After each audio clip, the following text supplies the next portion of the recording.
Bahagia kan hari ini anakku Dani? Wah, bahagia. Kalau bahagia, nah, saya mau kasih pantun dulu. Saya mengimbangi Bu Desi. Ya, pagi hari makan kelapa, rasanya enak, bikin ketawa. Kita di sini telah berjumpa dalam acara yang istimewa. Satu lagi Bu Desi, ya Bu Desi, satu saya dua. Kopi bubuk di tepi kolam, rasa dingin di kala malam. Dari lubuk hati yang paling dalam, saya ingin mengucapkan salam. Tapi dijawab ya Bapak Ibu ya. Assalamualaikum warahmatullahi wabarakatuh.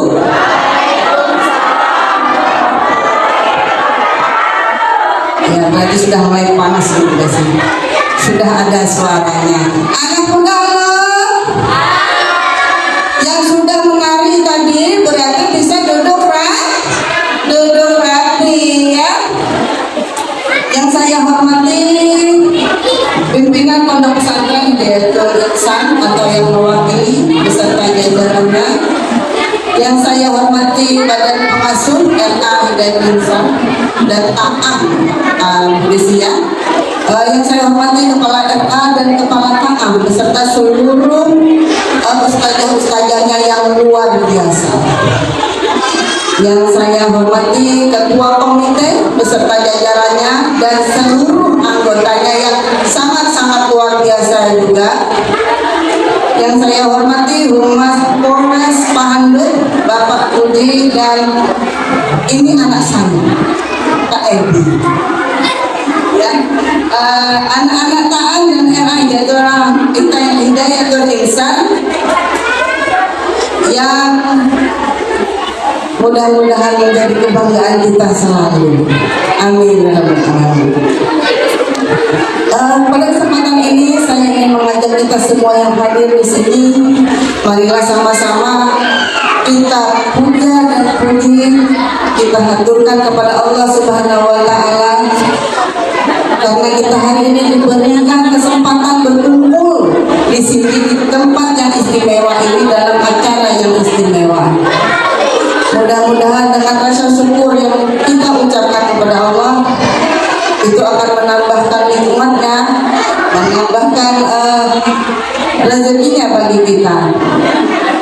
Salawat dan salam tentunya terus dan terus kita haturkan juga kepada kekasih Allah, Nabi kita, Nabi Muhammad SAW. Mudah-mudahan dengan mencintai kekasih Allah, kita pun dicintai. Kita pun selalu diberikan keridaannya, dan kita pun mendapatkan syafaat beliau nanti di yaumil qiyamah dan dikumpulkan di surganya Allah. Amin ya rabbal alamin.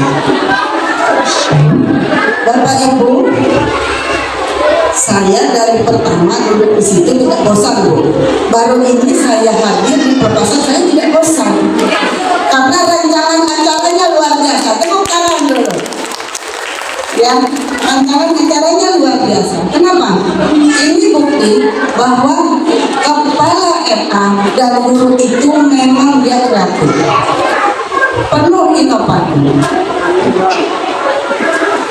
Di sini ditampilkan semua apa yang menjadi kreativitas guru, bagaimana pengetahuan guru itu ingin menampilkan anak-anak Bapak Ibu. Ini sebenarnya salah satu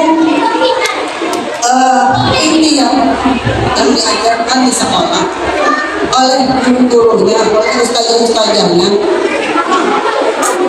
bahwa ini loh RA Hidayatullah Ihsan. RA berbeda, memang berbeda Bapak. Dari segi kurikulumnya juga berbeda. Materi PAI-nya khususan, dia sama dengan MI. Makanya anak-anak yang masih kecil ini sudah diajarkan Asmaul Husna, sudah diajarkan Al-Quran, sudah diajarkan Al-Hadis, sudah diajarkan fikih bahkan. Karena tadi kita lihat ada sholat duha bersama. ini biar 2 botol tetap kena batuk. Ya, jadi memang pembelajaran di MA itu beda, kurikulumnya juga beda. Pembelajaran agama Islamnya itu menyeluruh, tidak hanya di sholatnya saja, tidak hanya hadisnya, dan hadis-hadis yang diajarkan Al-Qur'annya juga itu banyak. Kenapa? Karena ingin mempersiapkan anak-anak itu ke jenjang yang lebih tinggi, yang sasarannya itu madrasah juga, supaya mereka tidak kaget. Karena ada NA atau yang dia tidak NA, ketika masuk di madrasah itu kaget, Pak. Berat, karena memang ada kebetulan tetangga kita itu dia tidak mampu, dari SD dia masuk ke MI tidak mampu, berat sekali katanya. Kasihan anak saya. Dan bahkan ada juga orang tua murid, kebetulan saya juga hampir 18 tahun saya di MI. Saya 18 tahun mengajar di MI, jadi saya tahu dan orang tua pun berat. Karena tidak dimulai didasari dari MA. Padahal kita ini orang tua ingin sekali anak ini seperti yang dikatakan Badan Pengasuh tadi menjadi permata hati. Tabungan kita, titipan Allah yang dilirik, yang diberikan ke kita ini kita buat sebaik mungkin supaya dia bisa menegakkan agama Allah. Itu nanti biar kita menjadi anak yang soleh dan solehan. Jadi kalau bisa terus berkesinambungan, masukkan lagi ke madrasah. Karena tidak rugi. Kenapa saya katakan tidak rugi? Asmaul Husna tadi kira-kira kita dulu MI itu belum ada tapi belum terkenal, bahasanya gitu. Ada tapi belum terkenal gitu kan. Kira-kira kita dulu diajarkan enggak Bapak Ibu yang seperti itu? Tidak Pak ya, Bapak di sana luar biasa mengerti, tidak. Tapi anak-anak kita sudah kita ajarkan. Kalau dia masuk di sekolah, mohon maaf, saya tidak menjelekkan, maaf sekali. Tapi kalau dia tidak berkelanjutan, takutnya anak kita lupa. Hari ini guru-gurunya sudah mengajarkan dan sudah sampai batasnya ini akhir mereka memberikan pembelajaran untuk anak Bapak Ibu. Tugas berikutnya adalah diserahkan kembali ke Bapak Ibu untuk mengajarkannya. Pesan saya, pelajaran yang ada di sini jangan dilupakan. Apa yang diajarkan, pembiasaan pembentukan karakter yang sudah dibuat di RA Hidayah Indonesia jangan dilupakan. Contoh yang mudah saja, di sekolah tadi diajarkan hadis surga di bawah telapak kaki, dan tentunya pasti diajarkan hadis marah ya bundanya, hadis marah. Dan di sekolah itu bundanya tidak marah-marah karena takut sama si hadis tadi. Salah satu contoh kecil saja, kalau hadis itu tidak kita aplikatifkan di rumah, maka anak itu nanti jadi bingung. Karena apa nih, orang tuanya marah-marah sementara hadisnya ada. Kita orang tua karena sudah diserahkan, itu kita aplikatifkan lagi di rumah. Ya Bapak Ibu ya. Ya, kalau marah-marah ada siapa kemarinnya, ada yang mengajarkan gini, Bapak Ibu, saya kasih resep supaya tidak marah-marah. Kita pegang hadis itu dulu. Kalau Bapak Ibu marah-marah, langsung saja masuk kamar mandi, disikati kamar mandi itu, biar ada bersih, tetap sikat, biar bersih sikat, melampiaskan amarah kita supaya tidak ke anak. Jadi kita keluar dari kamar mandi senyum Pak. Nah, itu kita menahan karena kita punya hadis marah tadi. Kita malu sama satu. Contoh yang kedua lagi, ketika makan diajarkan kan Bu Ani di sekolah ya, diajarkan makan tidak jalan, tidak boleh ngomong gitu kan, duduk yang rapi, tidak pernah makan. Tapi kalau di rumah tidak diteruskan,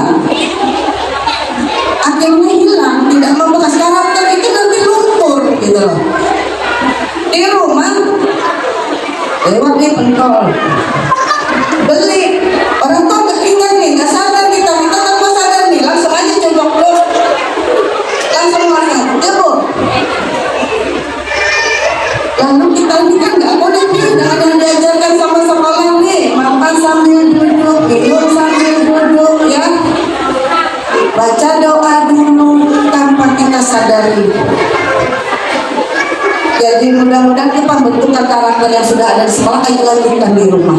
Kita perbaiki di rumah, kita tingkatkan lagi di rumah. Itu hal yang kecil, tapi nanti akan membentuk anak kita. Karena anak kita ini masih masa keemasan nih, masih membekas di hatinya. Saya juga masih ingat ketika saya TK, dulu saya TK Pak, Ibu. Ketika saya TK sampai sekarang saya masih ingat yang diajarkan guru saya. Jadi dengan anak-anak kita harus berhati-hati bentuk karakter yang sudah dibuat oleh guru-guru saja ini supaya perjuangan mereka ini tidak sia-sia. Karena luar biasa guru-gurunya sudah kayak apa nih caranya supaya ini anak-anak nanti anak-anak bisa, ya. Mungkin itu saja pesan dari saya. Saya ucapkan terima kasih sudah memberikan kepercayaan memasukkan anak-anaknya di Hidayatul Ihsan. Saya yakin biar kada rugi memasukkan. SPP-nya murah ternyata. Saya tanya sama Bu Adi, berapa SPP-nya? 80 ya, 85. Murah sekali. Yang pian dapat bukan hanya dunia, akhiratnya buat pian dapat buat. Anak-anak sudah bisa baca doa untuk buat sampean, itu luar biasa. Jadi tidak rugi, saya ucapkan terima kasih. Mohon nanti apa yang diajarkan dilanjutkan lagi di rumah. Jangan sampai lost kontak ya sama orang tua boleh. Apalagi nanti ketika buat sampean tetap memasukkan di NI-nya, berarti kali bisa tuh dibuka lagi parenting boleh untuk orang tua. Itu luar biasa. Karena parenting tadi sudah kelihatan ibu-ibunya percaya diri sekali ketika maju tadi ya. Oke, mungkin itu saja dari saya. Terima kasih saya ucapkan untuk semuanya yang ada di sini, terutama orang tua yang sangat mendukung acara kita ini. Saya tutup dengan pantun ya, tapi awal pantun hari ini harusnya pantun. Takutnya nanti timpa kalau lagi tutup ya. Kapak patah memotong besi, bejana tua sudah terisi. Anak-anak di masa fondasi, orang tua lanjutkan mendidik agar berprestasi. Dunia akhirat punya prestasinya ya. Satu lagi, kuda hitam menarik pedati. Pedati diikat memakai tali. Mengajar dan mendidiklah dengan sepenuh hati. Ini buat ustazah loh ya. Niscaya kebaikan di dunia dan akhirat akan menyertai. Amin. Demikian, wassalamualaikum warahmatullahi wabarakatuh.